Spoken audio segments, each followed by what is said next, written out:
अस्सलाम वालेकुम।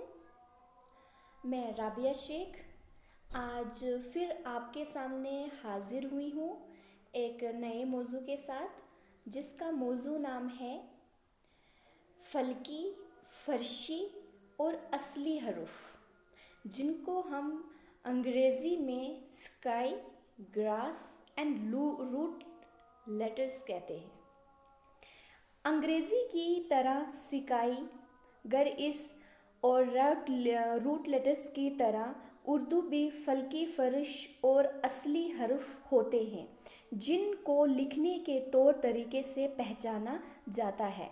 जिन हरूफ को ऊपरी सतह पर लिखा जाता है उनको फल्की हरूफ कहते हैं, जबकि दरमियान और नीचे की सतह पर लिखे जाने वाले हरूफ को फर्शी हरूफ कहते हैं, जबकि 4 लाइन कॉपी पर 4 लाइनों में लिखे जाने वाले बड़े हरूफ को असली हरूफ कहते हैं।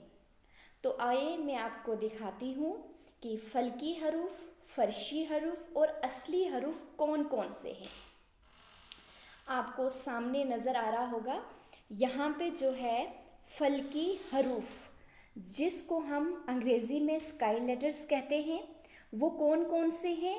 अलिफ, तोई, जोई, कीफ और गाफ। उसके बाद है फर्शी हरूफ, जिसको अंग्रेज़ी में ग्रॉस लेटर्स कहते हैं।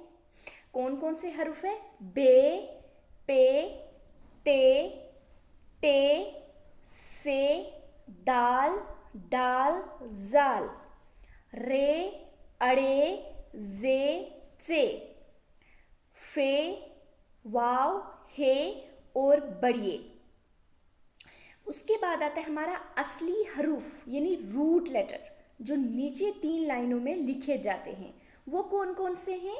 जीम, चे, हाई, खाई, सीन, शीन, स्वाद, जुआद, ऐन, गैन, लाम, मीम और नून और छोटी।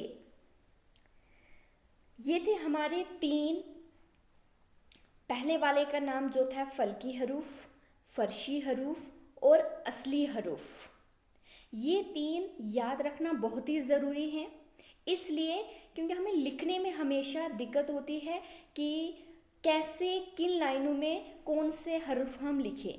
तो यहाँ पे साफ तरीके से मैंने आपको बताया है कौन सी लाइनों में कौन से हर्फ लिखे जाते हैं। जैसे पहली 3 लाइनों में ये वाले हर्फ लिखे जाते हैं, जो बीच वाली बिल्कुल तीसरे नंबर की लाइन है उसमें ये वाले हर्फ लिखे जाते हैं, और जो नीचे वाली 3 लाइनें हैं उनमें ये वाले हर्फ लिखे जाते हैं। उम्मीद है आपको इस मौजू की अच्छी से समझ आई होगी और ये आपके लिए काफ़ी मददगार साबित होगा। इस वक्त लेती हूँ आपसे इजाज़त, फिर आपसे मिलूँगी एक नए मौजू के साथ। तब तक के लिए अल्लाह हाफिज़।